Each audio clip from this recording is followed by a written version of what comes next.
A massive blast kills hundreds in Baghdad. It's one of the worst single bombings in more than a decade.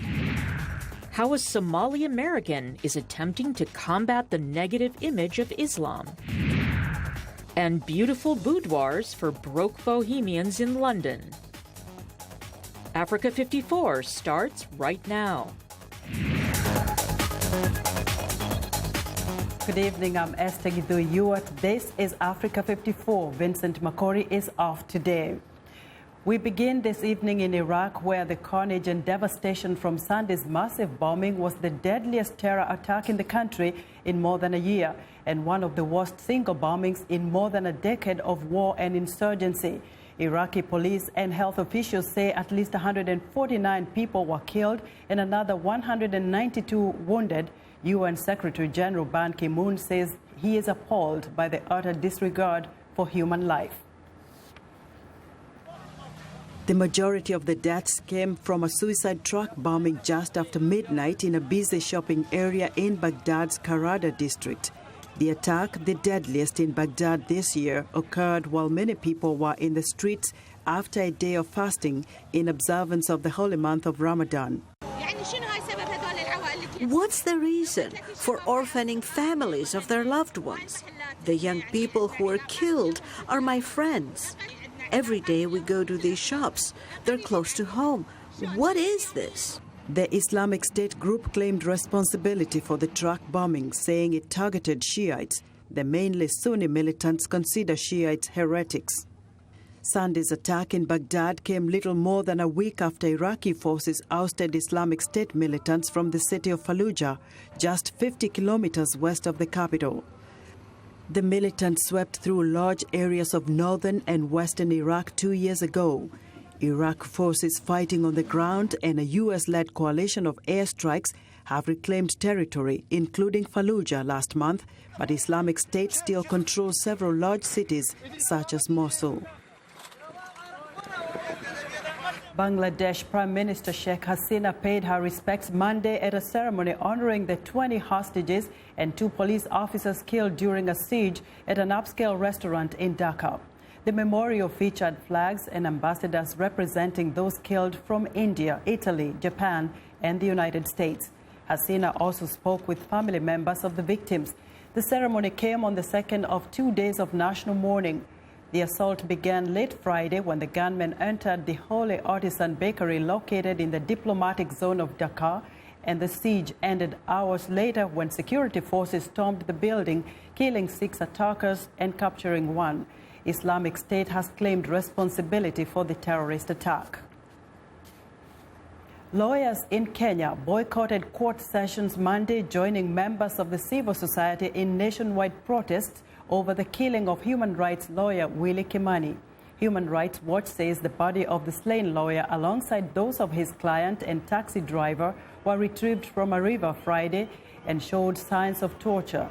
The late Kimani was pursuing a case involving police brutality. Meanwhile, Kenyan authorities have arrested 3 police officers linked to the killings.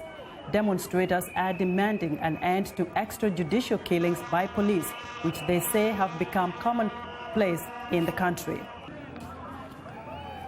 The United States Department's annual report on trafficking in persons says Mauritania does not fully comply with minimum standards for eliminating the practice and is not making significant efforts to do so. The report says that Mauritania did not prosecute any traffickers last year, but did convict several anti-slavery activists.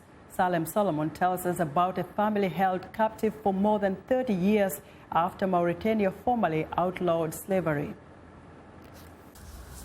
Fatma and her family were forced to work without pay or proper medical care, a practice that goes back centuries in Mauritania, where the darker-skinned Haritine ethnic group has been discriminated against by lighter-skinned white Moors.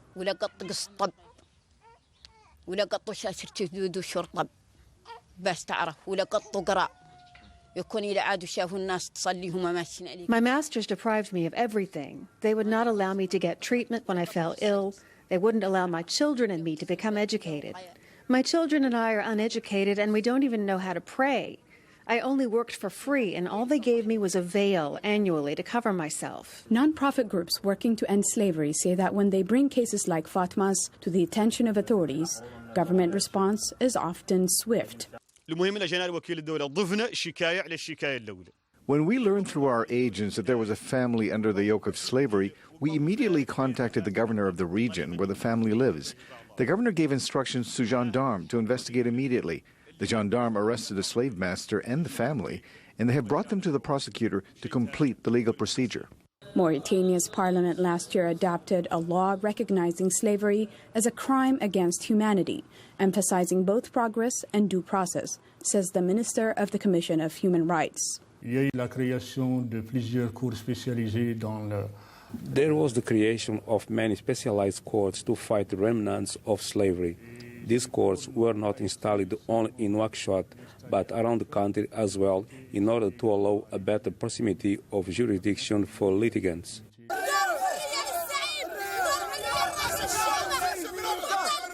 Anti-slavery activists say the courts are not doing enough to enforce existing laws. The U.S. State Department report says authorities have failed to establish procedures to identify victims. Salam Solomon for Ahmed Musa, VOA News. The holy Muslim month of Ramadan is a time of prayer and traditions throughout the Muslim world. In Morocco, one particular tradition is prevalent and visible throughout the country, the Jalaba. Samia Erazuki has our report.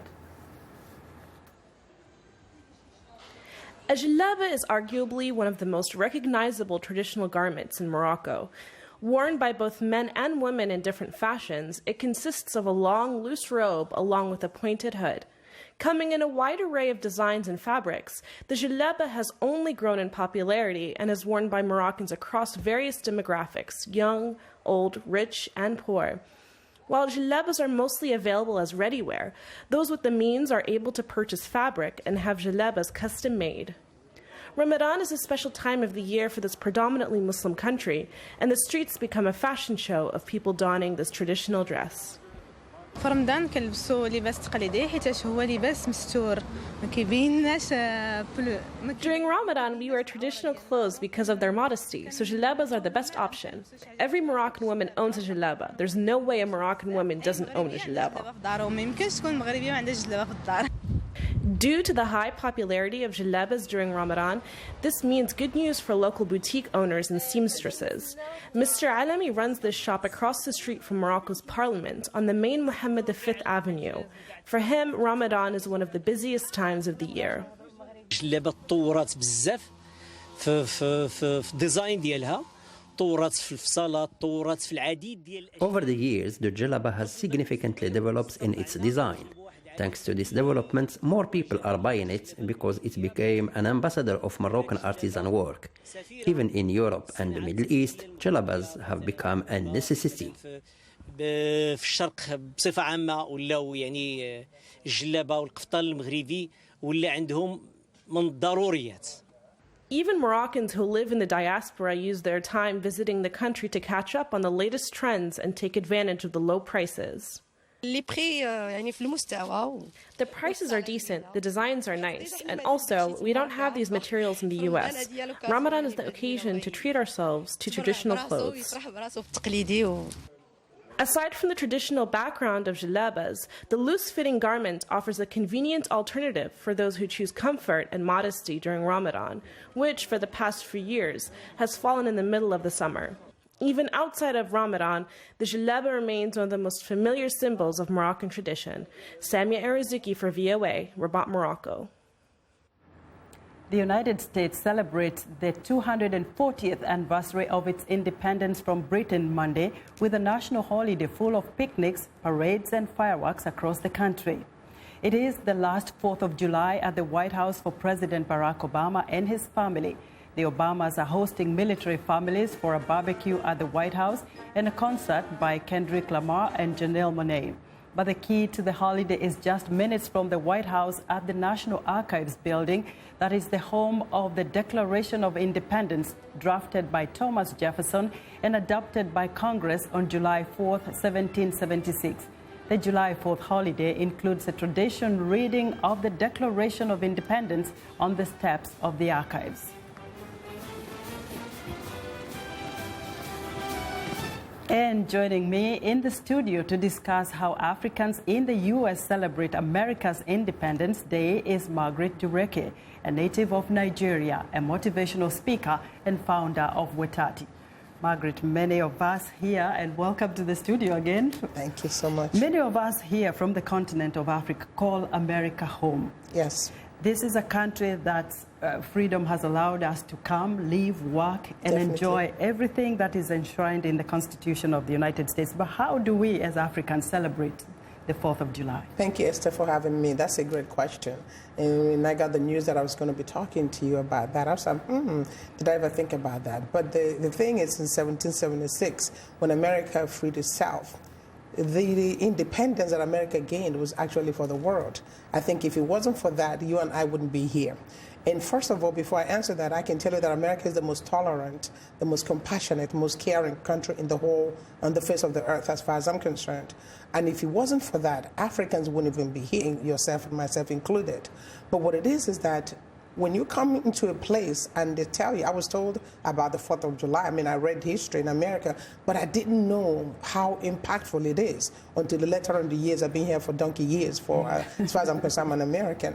But Africans have a different notion and view about what the 4th is. For everyone is different, but most of the times we get together as family because when you go to Rome, you do it like the Romans. Americans are very patriotic, and we have to borrow what is good about America, and which is believing in the country where you are, celebrate what is good. When they celebrate, when they mourn, you mourn, because we're the same. Africans, some of us will go to the park, like you talk about the fireworks. My 14-year-old daughter said, Mom, I don't care where you go today, I got to go because this is my country, I need to celebrate, I want to watch the fireworks.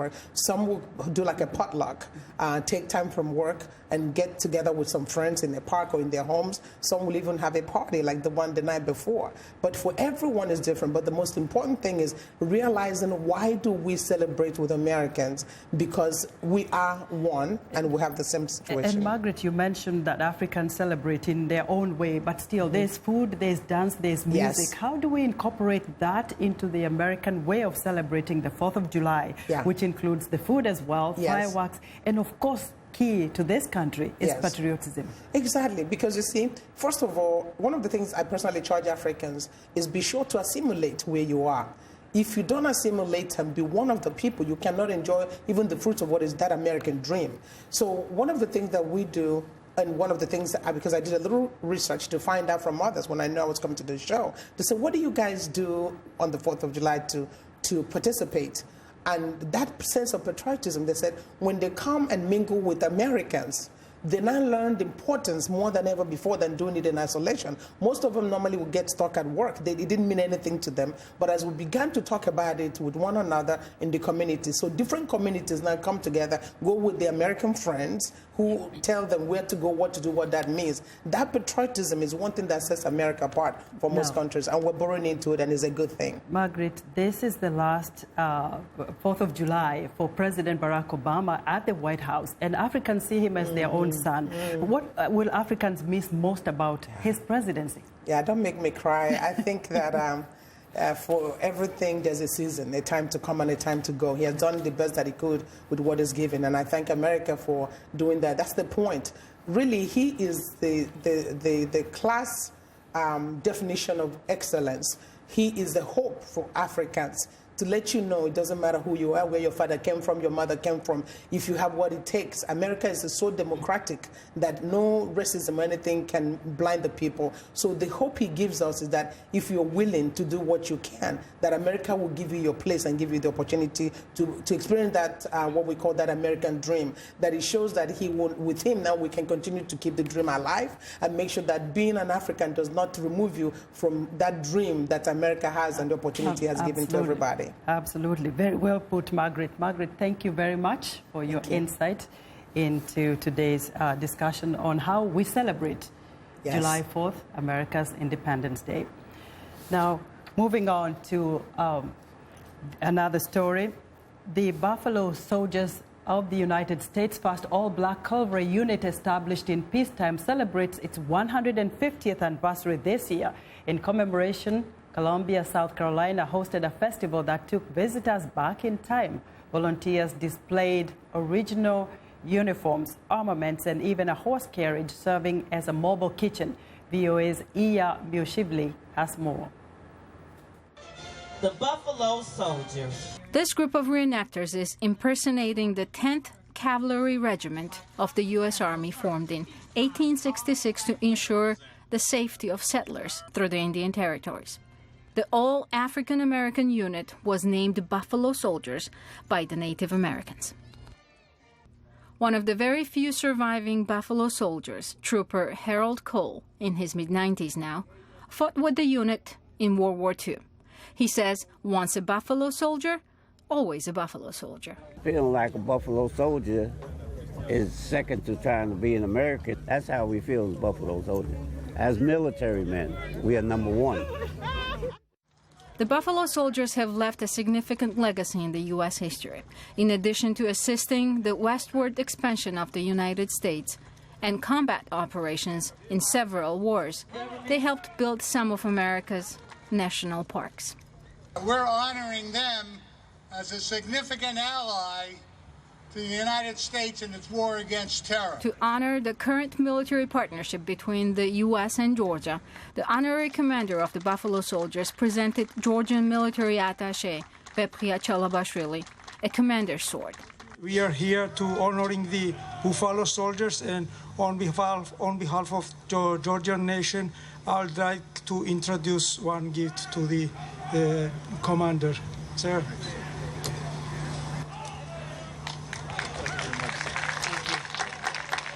Post the colors. As honorary commander, Colonel Chalabashvili gave an order to post the colors. The U.S. government disbanded all of its black-only military units in the 1950s, when the U.S. military began to end segregation. Iameur Mishrile, VOA News, Columbia, South Carolina. We want to know what you think about Africa 54 and the stories we cover. Join the conversation on Facebook. The address is Africa 54, and check out our headlines 24/7 on voaafrica.com. Coming up, a Somali-American efforts to counter negative perceptions of Islam. Stay with us.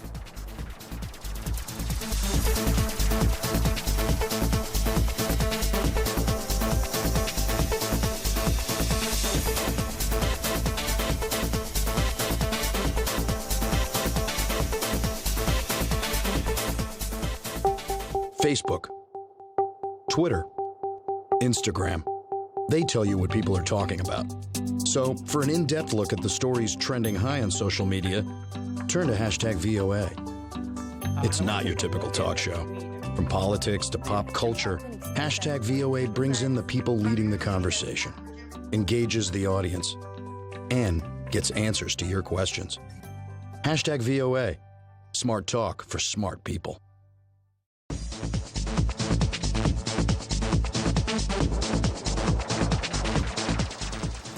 It is difficult being a minority of any kind anywhere in the world. Lately, Muslims in the U.S. are often typecast as having extremist tendencies. How do you counter such a trend? Africa 54 Zoe Liudaki talked to a Somali American who is trying to make a change. Have you ever thought about what it's like to be young and Muslim in America? Voice of America organized a panel discussion at the Museum of News in Washington, D.C. A panel of young men and women from Turkey, Afghanistan, Iraq, and the United States elaborated on the experience of being a Muslim minority in a multicultural Western society. Mohammed Hussein was born and raised in the U.S., but he is devoted to helping young Somalis integrate into the American society. He is the head of the Somali American Youth Foundation. It's an organization that seeks to empower the next generation of Somali American youth. It's all dimensions of wellness, not just in one specific area. During the panel discussion, Mohammed Hussein talked about some aspects of the U.S. presidential campaign rhetoric and how that is affecting Muslims in America. A lot of people are just scared, right? Because the hate crimes in this presidential cycle have gone up exponentially, right? mosques are being attacked, are being vandalized. Muslim women are, can't just walk in the street alone without having to worry about being attacked by, some random person who is a bigot. So I think a lot of what is at stake at this election is just overall the feeling of safety and comfort. And up to this point, that's what we felt as being Muslim Americans. The notion of extremism enters every conversation lately about Muslim identity. Extremists are people who are disengaged from their community, and as an organization, what we try to do is we keep our doors open to everybody, and we try to be as welcoming as possible so we don't turn anybody away. We engage youth that have a variety of problems all across the spectrum. And again, it's about educating them as well, right? The more they're educated about what true Islam is, what true religion is, then they are able to counter these types of ideologies. The Somali community in the U.S. is diverse, with a population of slightly under 85,000, with 1/3 of them living in the northern state of Minnesota, and the majority of them born on the continent. So, who has an easier time integrating into the American society?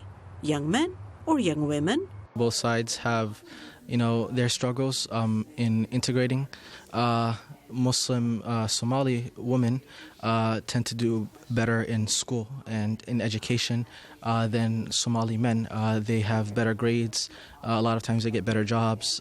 They're not exposed as much to,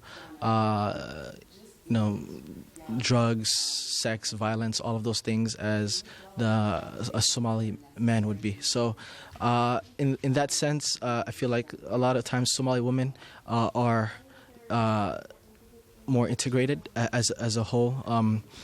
And we're trying to, kind of balance that out and trying to get Somali men more integrated and involved as well. Mohammed also believes that the mosque is a power vehicle for integration into the American society. In the Muslim community, the mosque is the hub for the Muslim community, and studies do show that that Muslims who do attend the mosque regularly are more likely to be civically engaged, and part of that, stems from like the young lady said earlier, about thinking that there is hoping for a bright future, and that's what our religion teaches. Mohammed dreams of taking the blueprint of the Somali American Youth Foundation to other parts of the U.S. We are very, I'd say we're very strong. We're very strong people.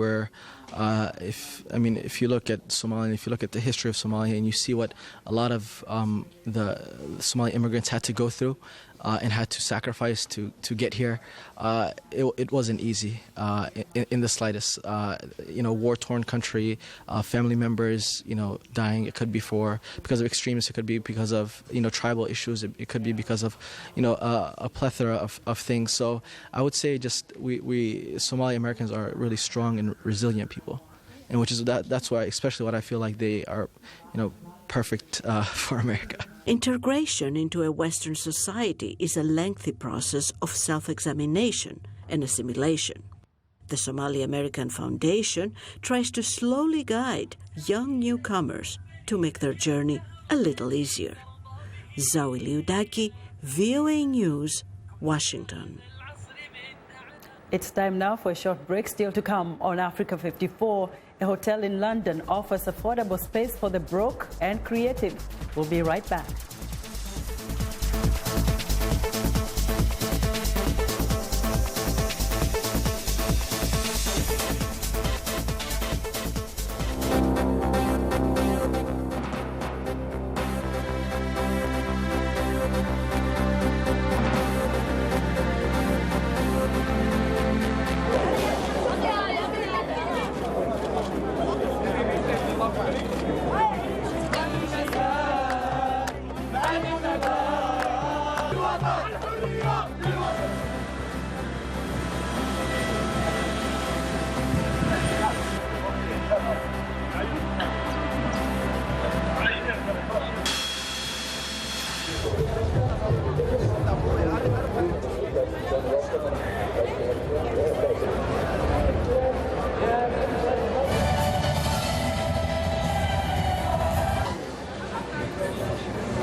Well, welcome back to Africa 54. Here's what's trending. It's claiming to be the UK's first arts-led social enterprise hotel under a stained glass skylight on the top floor of the 1950s Art Deco building. This South African guitarist is using a venue that's reserved for visiting musicians, painters and creatives of any form. Green Rooms in North London aims to encourage collaborative work in the creative industries. The ground-level lobby is set up as part bar and reception, part restaurant and part lounge. It will now host 12 and 16-bed dormitories, charging £18 a spot and 22 rooms, costing up to £65 for an en-suite double. There will also be 2 split-level studio apartments on offer for £80 per night. Staying in London.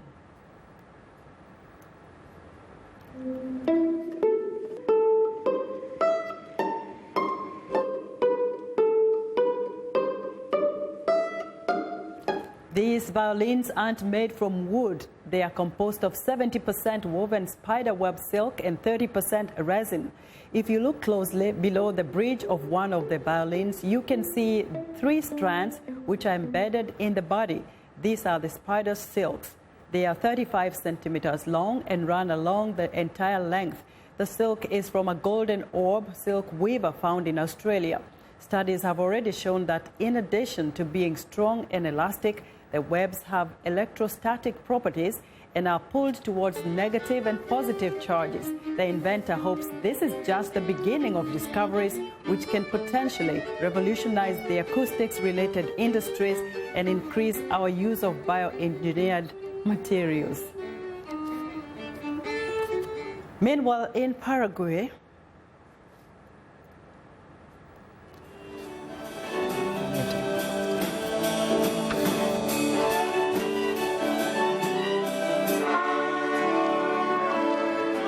on the outskirts of the capital, Asuncion symphonies resonate near Paraguay's largest landfill.